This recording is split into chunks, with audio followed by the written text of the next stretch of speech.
Everybody in our community knows Sheriff Lee Baca is one of the most important supporter of the IMAN Center and IMAN Foundation, and a man with a true sense of the interfaith.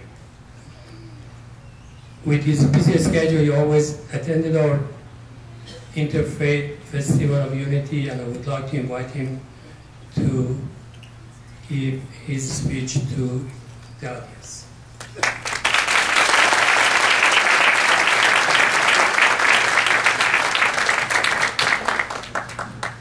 Thank you very much. I'm extraordinarily overwhelmed with what I've just heard.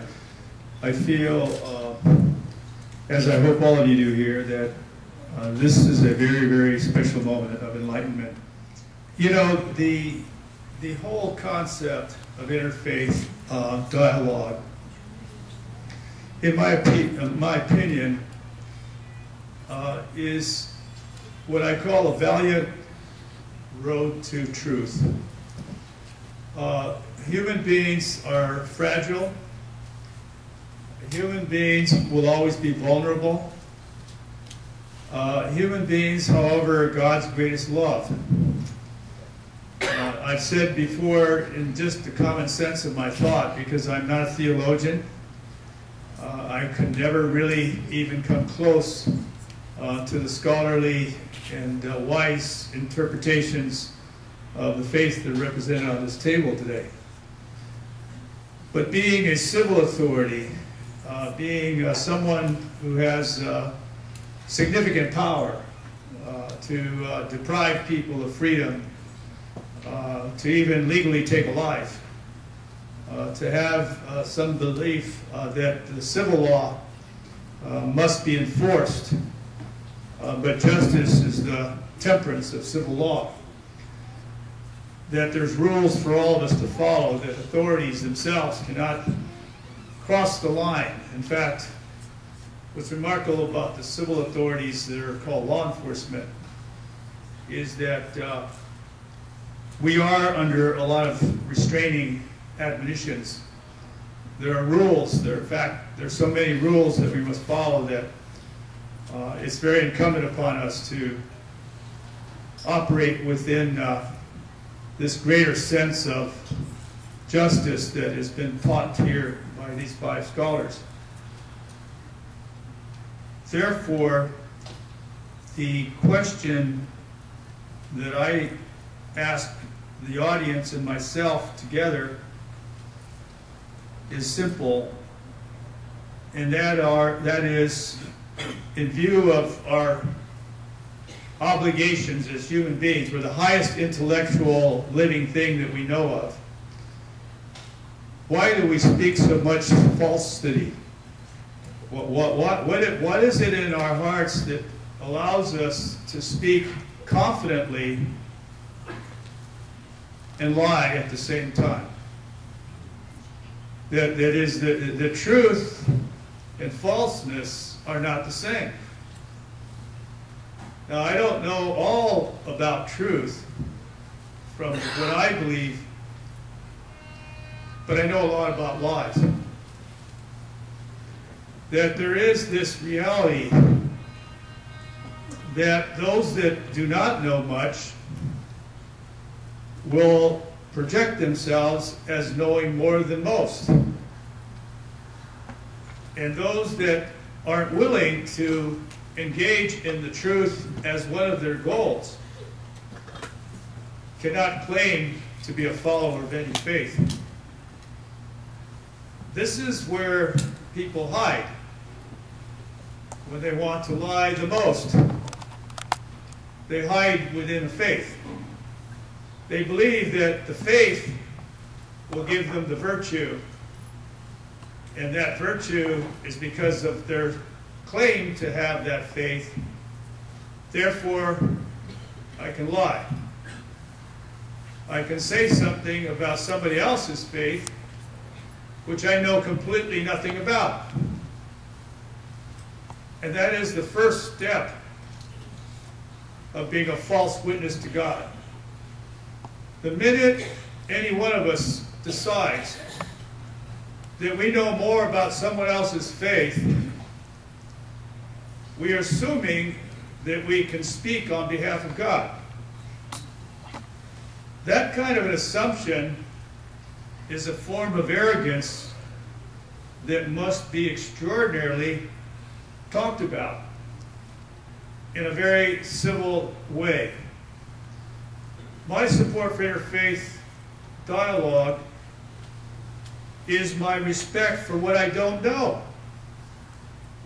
Not for my respect about any one of the faiths that are being discussed. I've always said, I apologize, Father, I'm a weak Catholic. We know that. But I haven't given up, you know. I'm trying to find it, you know, in a stronger form. But however, I do see that many things that man does, and when I say man, I'm speaking generically, that women and men, many things that we do to define our love of God involves other human beings that are not of our faith. And I think that that's the contradictions of those who lie, because I don't believe that people who lie can do it all the time. That it is a situational condition that we have, and generally when we lie the most is when we fear the most.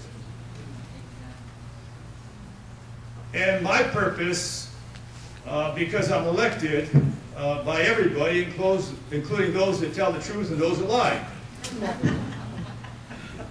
is to bring some sense of calm to the difficulties of the truth. You see, the truth can be very painful, as much as lies can be very painful. There are some people that are ready to accept the truth. That most people, if not all people, have goodness. Now, where I'm defining some of my wisdom are the people I have in jail. I am educating every inmate because they have significant lack of education. But when I put them all together, now, unfortunately, and this is a civil comment, fortunately I could not put free people in jail for dialogue, because if I did, it'd be against the law. But if I had one wish, it would be for at least 2 hours to put some people in jail so they could talk to each other and not escape the dialogue. But right now, I have prisoners who ordinarily in gangs are fighting with each other, who are racially taunted, and they are also a part of a subculture that breaks into its racial groups for self-protection. And yet, in putting them into a same room for the purpose of educating them to see their fear differently and to see their lies differently and to look for the truth of that path that we discussed here, has found this incredible, harmonious result. My wish would be that we would commit ourselves in all the faiths to require within the readings of all these faiths this universal commonness that all these faiths bring to the fact that we're not going to eliminate fear and ignorance unless we talk to each other. And therefore, a part of Christianity and a part of Judaism and a part of Islam and a part of Hinduism and a part of Buddhism and a part of every faith is that you are required, as part of your tithing, to talk to somebody that's not of your faith.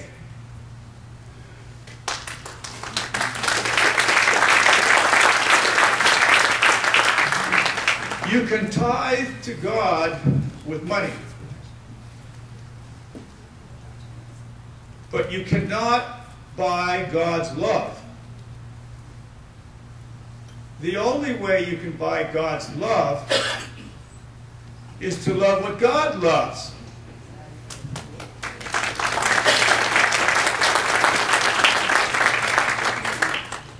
That's what I do. I try to interpret the fact that there is a reason that human beings were introduced to earth last of all that lives. Those of us that love are the greatest of the creators that are human creators. The beautiful cathedrals of the Catholic Church that were designed in tribute to God, where man can go and find the solace as well as the communalism of God with other of the faithful, to me, were designed by those who want to honor God forever. I go into the Catholic churches, I go into the mosques of the world. I've been in some mosques that'll just completely make you cry. They're so beautiful. And they're in the Middle East, on the hot desert. When man can do his greatest creative work in honor of God through churches, synagogues. I've been to the most beautiful synagogue in Budapest that I've ever been in. That's how I find God, by the good deeds that man does. I'm a civil servant. I'm a law enforcement officer. But I see far more the goodness of truth of those people who I serve, who may or may not even go to synagogue, church, or any of the faiths, the mosques. They're just doing something that pleases God. God does not miss a thing we do wrong. God knows who lies in his behalf, and God knows who speaks the truth in his behalf. So what I'm here to do is say to you, to the panelists, you gave us a tremendous amount to think about. But I see ignorance as a form of violence towards God. I see ignorance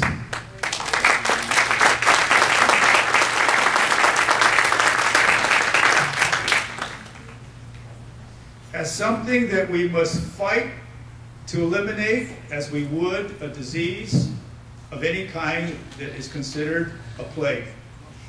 Because ignorance will kill the person that has it eventually. That is a person who will never know how to trust. That is a person who will never know how to really engage in the joy of God's creations. All of us as human beings must take a step back. Don't think that we know all the things that we should know. I respect my ignorance as more than perhaps I respect what I know. I'm familiar with what I know, but I'm afraid of what I don't know. And therefore, I move as gently as I can with the power you've given me. But I'm not afraid of ignorance. I'm afraid of people who have it and think that they know God. Thank you very much.